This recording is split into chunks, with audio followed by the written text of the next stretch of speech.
Oke, kita masuk kepada jemaat yang kedua, jemaat Smyrna, yaitu jemaat tahun 100 sampai 313 Masehi. Demikianlah firman Tuhan.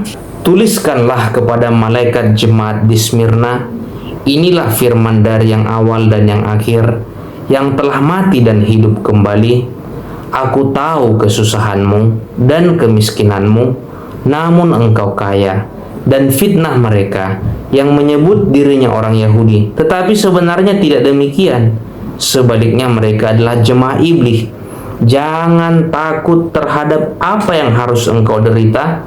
Sesungguhnya iblis akan melemparkan beberapa orang dari antaramu ke dalam penjara, supaya kamu dicobai dan kamu akan beroleh kesusahan selama 10 hari.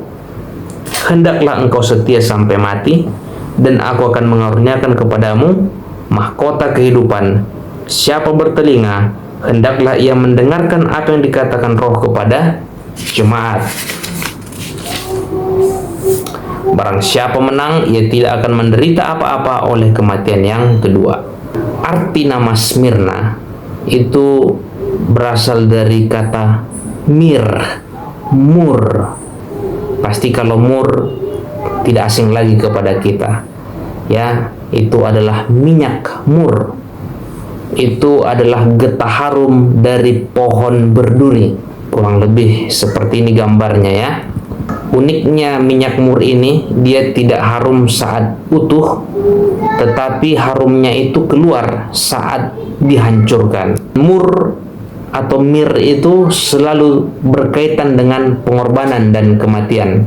Sebagai contoh, Yohanes 19 ayat 39, Nikodemus membawa mur dan gaharu untuk menguburkan Yesus. Menariknya, mur juga diberikan kepada Yesus saat dia lahir. Matius 2 ayat 11, orang-orang Majus memberikan kepada Yesus, menyerahkan kepada Yesus emas, kemenyan, dan mur. Walaupun mereka tidak sadar apa yang mereka perbuat, tetapi dengan mempelajari firman Tuhan, kita mengetahui bahwa sebenarnya mur yang dibawa itu juga sebenarnya adalah nubuat akan kematian Yesus Kristus. Artinya Yesus Sang Mesias, dia lahir untuk mati. Hidupnya adalah hidup pengorbanan. Rasanya mur itu terasa pahit. Markus 15 ayat 23, ketika Yesus ditawari anggur bercampur mur, rasanya pahit. Jadi mur itu juga lambang dari kepahitan, rasa sakit, dan penderitaan. Apa hubungan langsung antara mur dengan jemaat Smyrna? Wahyu 2 ayat 10, hendaklah engkau setia sampai mati. Teman-teman, yang unik dari jemaat Smyrna ini tidak ada dapat teguran. Yang ada hanya dikuatkan. Tidak ada teguran kepada jemaat ini. Yang ada mereka dikuatkan dan mereka dijanjikan mahkota kehidupan. Teman-temanku, jemaat Smyrna adalah gereja para martir. Adalah gereja martir. Ini terjadi kurang lebih tahun 100 sampai 313 Masehi. Karena pada periode ini adalah keadaan gereja yang sedang teraniaya pada zaman ini.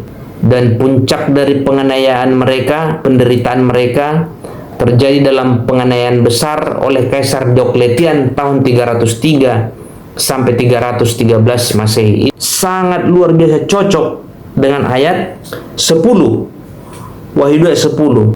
Kamu akan beroleh kesusahan selama 10 hari. Di dalam nubuatan, ini teman-teman boleh catat, dalam perhitungan nubuatan, satu hari itu sama dengan 10, satu hari itu sama dengan 1 tahun. Jadi di ayat 10 ini, kamu akan beroleh kesusahan selama 10 hari, artinya itu 10 tahun. Sangat cocok dengan peristiwa sejarah yang terjadi tahun 303 sampai tahun 313 Masehi, yaitu penganiayaan besar yang dilakukan oleh Kaisar Diokletian. Penganiayaan yang dilakukan oleh Diokletian ini dikenal juga dengan istilah The Great Persecution. Ciri utamanya Alkitab dibakar, gereja dihancurkan, orang Kristen dipaksa menyembah berhala, yang menolak disiksa, dibunuh. Dan pada periode ini sangat banyak darah orang kudus ya tercurah. Darah orang kudus tercurah paling banyak di periode ini. Jutaan orang mati. Inilah periode kaisar-kaisar psikopat memerintah. Dimulai dari Nero, Domitian, Trajan, Decius, puncaknya Kaisar Diocletian. Tapi uniknya teman-teman, sekalipun gereja Tuhan dianiaya sangat begitu hebat, justru iman semakin dimurnikan, gereja bertumbuh, kesaksian makin harum. Cocok dengan namanya Mur Smyrna. Seorang sejarawan menulis, "The blood of the martyr is the seed of the church." Sejarawan berikutnya, Eusebius of Caesarea, kurang lebih tahun 260 sampai 339, dalam buku Church History and Martyr, ia mencatat penganiayaan dimulai tahun 303 Masehi dan berlangsung hingga Edict of Milan tahun 313 Masehi. Sejarawan berikutnya, Lactantius 250-320 Masehi. Pembakaran kitab suci, penyiksaan sistematis berlangsung hingga kekuasaan Kristen dilegalkan. Banyak sumber-sumber lainnya. Ada Aurelius Victor, dia bukan seorang Kristen tetapi sejarawan Romawi.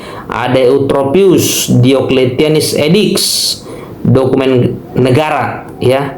Semua mereka mengakui bahwa benar pada periode tahun 100 sampai 313 terjadi penindasan orang Kristen. Hukum resmi negara itu yang melaksanakannya.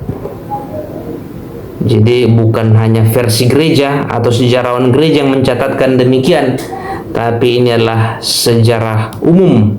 Benar terjadi penganiayaan orang Kristen pada masa itu.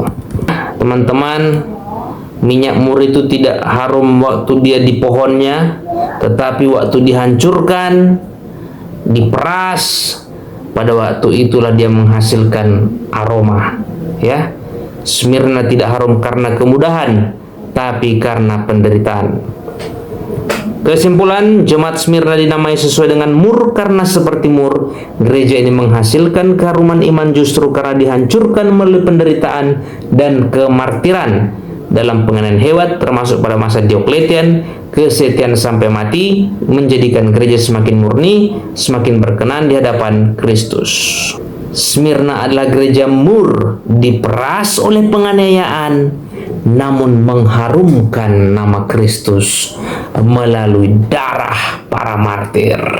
Dari buku The Great Controversy, The Fire of Persecution, Purify the Church. Api penganiayaan justru berfungsi untuk memurnikan gereja. Ya, di satu sisi penganiayaan itu sebenarnya berkat, karena dengan adanya penganiayaan gereja Tuhan semakin murni. Jadi kenapa tidak ada penganiayaan saat ini? Jangan-jangan gara-gara kita tidak ada bedanya dengan dunia ini. Oke, itulah jemaat Smyrna, jemaat Tuhan pada tahun 100 sampai 313.